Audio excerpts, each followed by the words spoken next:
শবে বরাতে হালুয়া রুটি খাওয়া যাবে কিনা? শবে বরাতে হালুয়া রুটি খাবেন, কি কারণে হালুয়া রুটি খাবেন ভাই? আমাদের দেশে শবে বরাতে হালুয়া রুটি এই জন্য খায়, বলে যে আমাদের নবীজি ওহুদের যুদ্ধে দাঁত ভেঙে গেছে, দাঁত ভাঙার পরে তিনি কি খাইছেন?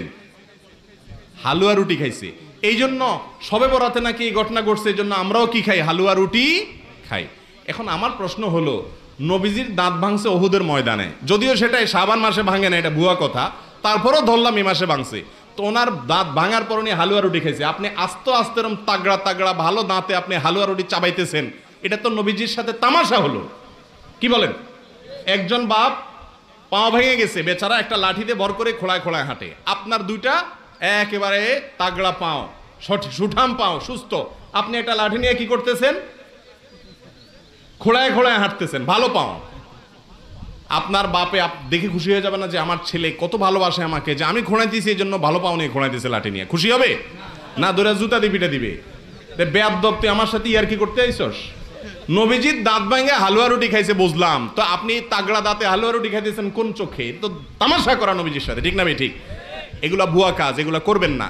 শবে বরাত উপলক্ষে হালুয়া রুটি খাওয়া এটা গর্হিত কাজ, পটকা ফুটায় যুবক ছেলে ফেলে, এগুলো গর্হিত। সেই জন্যে নবী যা করেছেন, সাহাবায়ে কেরাম যা করেছেন, ওইটার অনুসরণের মধ্যেই কল্যাণ, এর বাইরে কোনো কল্যাণ নাই। আমরা কে কথা মনে করতে চাই যে শবে বরাতের মতো এত বড় সওয়াবের কাম, তারপরে মিলাদের মতো এত বড় সওয়াবের কাম, এগুলো আমরা কেন করব না? প্রিয় ভাই, সব করব না এই কারণে, যেহেতু আল্লাহ রসুল তা করেন নাই, সাহাবায়ে কেরাম তা করেন নাই। আমরা ওই কাজ করতেই পারি না যেই কাজের মধ্যে আল্লাহ রসুল এবং সাহাবায়ে কেরাম যেটা স্পষ্টভাবে সহিহ হাদিস কর্তৃক প্রমাণিত নয়, আমরা তা করতে পারি না। শবে বরাত উপলক্ষে আমাদের সমাজে প্রচলিত ইবাদত এই সারা রাত নামাজ পড়া, হালুয়া রুটি বিতরণ করা, শরিয়া। আপনারা হালুয়া রুটি বন্ধ করে দিতে চান তো দেন। শরীয়ত মর্যাদা কতটুকু? শবে মেরাজের রাতের কোনো খাস ইবাদত হাদিসের মধ্যে আসে নাই, এই জন্য কোন রোজা রাখতে হবে তাও কোন হাদিসের মধ্যে নাই। অতএব এটা এইগুলি এমনি ইবাদত তো আসেই, প্রত্যেক রাতের মধ্যে তাহাজ্জুদ আছে না, আমিনাল লাইলি ফাতাহাজ্জাদ বিহি নাফিলাতাল লাক। তাহলে আপনাকে তাহাজ্জুদ পড়তে বলা হয়েছে বিশেষ বিশেষ রাতে না প্রতি রাতে? ইয়া আইয়ুহাল মুজাম্মিল কুম আল লাইলা, প্রত্যেক রাতের কথাই গেছে, রাতে উঠো, দাঁড়াও। সুতরাং আপনি ওইগুলি করলেই তো আপনার শবে মেরাজ সব আসে যাচ্ছে, এর মধ্যে কোনো কিছু বাদ থাকছে না। কিন্তু এই জন্য আলাদা কোনো যদি ইবাদত করা হবে সেটা হবে বেদাহ। সেটা কি? বেদাহ। নতুন ইবাদত আছে, এগুলি করবেন, যেগুলি যেগুলি বলা হয়েছে এগুলি করেই তো কুল পাবেন না। আপনি আবার বানান কেন? আপনাকে যেগুলি, এগুলি কি আপনি করেন ঠিক মতো? এগুলি করেন না, এগুলি করে দেখেন আপনার বেদাতের দিকে মনই যাবে না। বেদাত করে ওরা যারা আসলগুলি বাদ দেয়, কথা বুঝতে পারছেন? যারা 1 নম্বর করে না তারা 2 নম্বর তালাশ করে, কথা বুঝতে পারছেন? এবং 2 নম্বর তো তালাশ করি, 2 নম্বরের আবার গলাবাজি বেশি। যারা দোকানে ওষুধ বিক্রি করে আর যারা রাস্তার কিনারে বিক্রি করে, গলাবাজি কারা করে বেশি? হার 2 টাকা 2 টাকা 2 টাকা 2 টাকা। দোকানদারে বসে বসে এরকম কয় 10 টাকা 10 টাকা 100 টাকা, একটু বলে না কেন? বলে না, জানে তার ওষুধ 1 নম্বর, ওই বেটার ওষুধ কয় নম্বর? চোরের মার বড় গলা, এই বেদাতের বড় গলা, এগুলি বেশি অনুষ্ঠান করবে, করবে লোকদেরকে না। এমনি ভাবে পরবর্তী প্রশ্ন হলো শবে বরাত। শবে বরাত বলতে কোন এরকম বরাত নাই। বরাত, শবে বরাত শরীয়তে কোনো পরিবেশই নেই। এটা আমাদের মকসুদুল মুমিনিন একটা বই আছে, আমাদের দেশের কিতাব। এইটা একটা, আরেকটা কিতাব আছে নিয়ামুল কোরআন। এই টাইপের কিছু কিতাব আছে, এদের নিজস্ব পরিভাষা। আর এরা পরিভাষাগুলি পাইছে প্রচলিত মৌলবীরা ওয়াজ টোয়াজ করছে, এগুলি শুনে দুনিয়া এগুলি লিখে ঠেকে দিছে। আর আমার দেশের লোকেরা এগুলি পবিত্র কিতাব মনে করে, প্রত্যেকটা ঘরে থাকতেই হবে এই কিতাব। সুতরাং এইসব কিতাবের মধ্যে কিছু ভালো কথা আছে আর আজে বাজে কথা প্রচুর আছে। সুতরাং একদিন টেলিভিশনে, আপনি মজার কথা শুনে নেন, টেলিভিশনে প্রশ্ন উত্তরে লাইভ অনুষ্ঠানে একজনে আমাকে প্রশ্ন করলো যে অমুক ওজিফার কিতাবটা সম্পর্কে আপনি কি বললেন? আমি বলি এর মধ্যে কিছু ভালো কথা আছে আর অনেক আজে বাজে কথাও আছে। প্রোগ্রাম যখন শেষ হয়ে গেছে, ওই কিতাব যেই লাইব্রেরি থেকে প্রচার করে, ওই লাইব্রেরির মালিক আমার টেলিফোন করছে, কয় এই নম্বরটা কি জাফরি হুজুরের নাম্বার? আমি বলি হ। কয় যে অমুকের পুত, তুই এটা কি কইছ? আমি খুব হাসলাম, আমি কাঁদলাম না, আমি বললাম মিসকিন, এই লোকটা মিসকিন, কারণ জ্ঞানকে সে গ্রহণ করলো না। জ্ঞানকে গ্রহণ না করে সে অন্ধকারই কি করে, এটাকে সেই হালুয়া রুটি, অন্ধকারে হালুয়া রুটি খাইতে সে আমার উল্টা গালি দিল। আচ্ছা, আমার কাছে মজা লাগলো, এই গালি কি নবী সাল্লাল্লাহু আলাইহি ওয়াসাল্লামকে দেওয়া হয় নাই? দেওয়া হয়েছিল নাকি? দেওয়া হয়নি।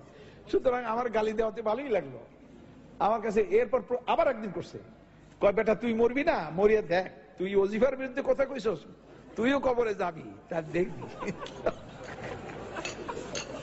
ইন্না লিল্লাহি, এর মধ্যে দুরুদে লাকি, এরপরে দুরুদে হাজারি, এরপরে দুরুদে তাজ, এগুলি কোত্থেকে আনছে? ইন্না লিল্লাহি ওয়া ইন্না ইলাইহি রাজিউন। এই সমস্ত তারা আর দোয়ায়ে গঞ্জুল আরশ, তারপরে দোয়ায়ে কুমকুম ইয়া হাবিবি। তার আমল রাসূল সাল্লাল্লাহু আলাইহি ওয়াসাল্লাম যে আমল যেভাবে করেছেন আমরা সে আমল সেভাবে করব। এই যে আমাদের আপনার আসতেছে শবে বরাত, কয়দিন পরে তো না, মে মাসের কয় তারিখে?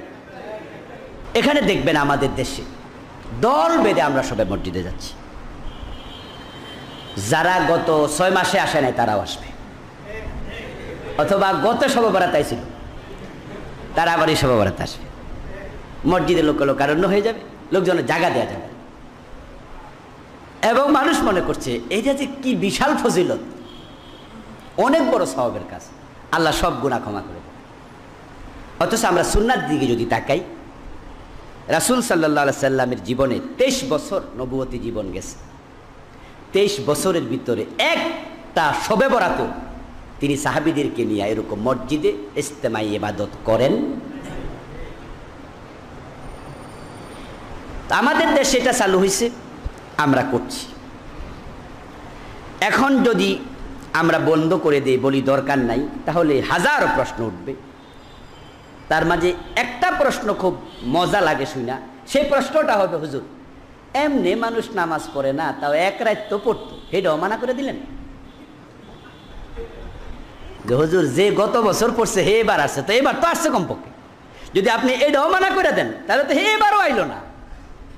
শুনে মনে হয় কথা তো ঠিক, আরে মানা করবো না। আচ্ছা, এবার আমি আপনাকে একটা প্রশ্ন করি, এই বেটা যদি এইবারও না আসে আল্লাহর কি ক্ষতি হইতো? এই বেটা যদি এইবারও না আসে আল্লাহর কি লস?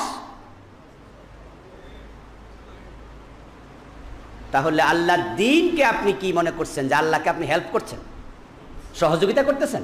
এভাবে 2-4 রাকাত পয়রা মাঝে মাঝে আইসা আপনার আমার যুক্তির নাম ইসলাম হবে না, ইসলাম হবে কোরআন এবং হাদিসের নাম, ঠিক না? এই জন্য তো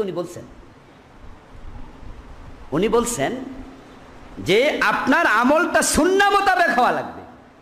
এটা শুধু উনার বক্তব্য না, কাজী ইয়াজের বক্তব্য না, এটা সব আমল আলেমদের বক্তব্য যে আমল হওয়া লাগবে সুন্নাহ মোতাবেক। এখন রাসূল সাল্লাল্লাহু আলাইহি সাল্লাম এই রাত্রিতে ইবাদত স্পেশালি করেন নাই, কিন্তু আমাদের দেশে সবাই এটাকে স্পেশাল ইবাদত বানাই দিয়েছে। এটা সুন্নাহর বাহিরে চলে যাচ্ছে আমরা। এই জন্য আমি মনে করি যে শবে বারাতে যখন মানুষ ইবাদত কেউ করতে চায়, অন্য অন্য রাত্রিতে যেমন নফল ইবাদত করে ঠিক একই রকম করবে। এবং ওই রাত্রিতে স্পেশাল কোনো ইবাদত আছে এটা মনে করলে সে সুন্নাহর সীমা থেকে বেরিয়ে যাবে। বরং স্পেশাল ইবাদত শবে কদরে আছে, ঠিক না? সেটাকে গুরুত্ব বেশি দিন। এখন শবে বরাতে গুরুত্ব দেয় না, শবে কদর গুরুত্ব দিয়া শবে কদরকে কমাই ফেলছে।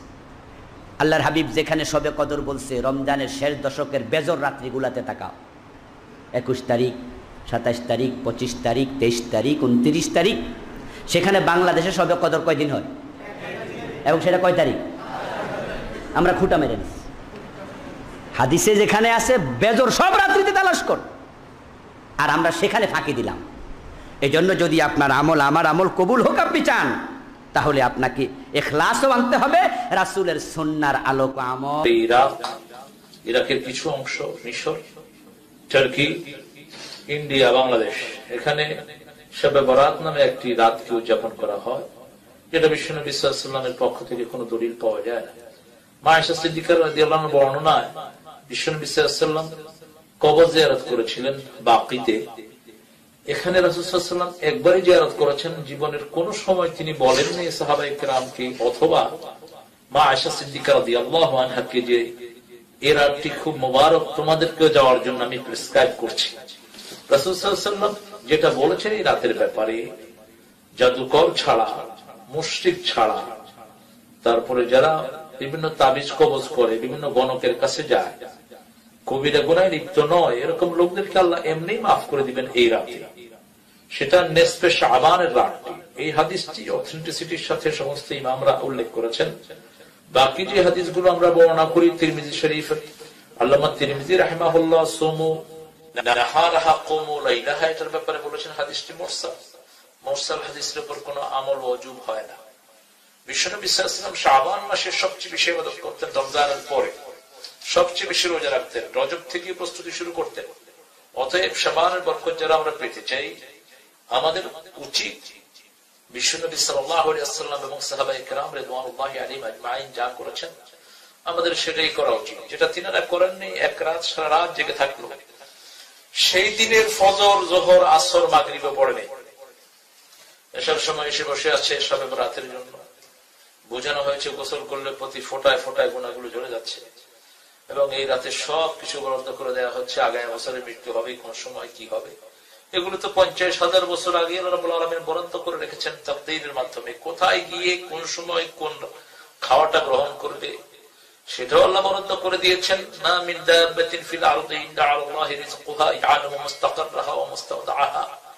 কোন প্রাণী, কোন প্রাণী কোথায় কি রিজিক নেবে, সকল রিজিকের দায়িত্ব রব্বুল আলামিন নিয়েছেন, এবং কোন সময় কোনখানে গিয়ে কোন রিজিকটা গ্রহণ করবে সেটাও তিনি বরাদ্দ করে রেখেছেন।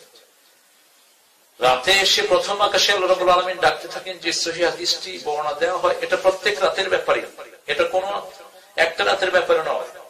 বিশ্বনবী সাল্লাল্লাহু আলাইহি ওয়াসাল্লাম যেটা যেভাবে করেছেন, আমরা যদি সওয়াব পেতে চাই, আমরা যদি আমাদের কাজগুলো কবুল হোক এটা পেতে চাই, সেভাবেই করতে হবে। রাসূল সাল্লাল্লাহু আলাইহি ওয়াসাল্লামের পদ্ধতি অনুসরণ না করলে সেটাকে রদ বলেছেন রাসূল সাল্লাল্লাহু আলাইহি ওয়াসাল্লাম, আর সেটা বেদআত। বাংলাদেশে এটাকে বলে শবে বরাত, কি বলে? তবে শবে বরাতের নামে অনেক বেদআত, ইসলামের সাথে কোনো সংশ্লিষ্টতা নেই, এরকম অনেক জিনিস আমাদের দেশে আছে না নেই? সর্বপ্রথম যে ভুল জিনিসটা প্রচলিত আছে সেটা হচ্ছে এরাতে মানুষের ভাগ্য নির্ধারণ হয়। নো, এরাতে মানুষের ভাগ্য ফিক্স করা হয় এই মর্মে কোনো হাদিস নাই, কোরআনের কোনো আয়াত নাই। বুঝতে পেরেছেন? দ্বিতীয় কথা হচ্ছে আমাদের দেশে সবচাইতে বেশি গুরুত্ব দিয়ে পালন করা হয় শবে বরাতের রাতকে। এটাও ঠিক না। ইসলামের সবচাইতে দামি রাত হচ্ছে লাইলাতুল কদরের রাত। কিসের রাত?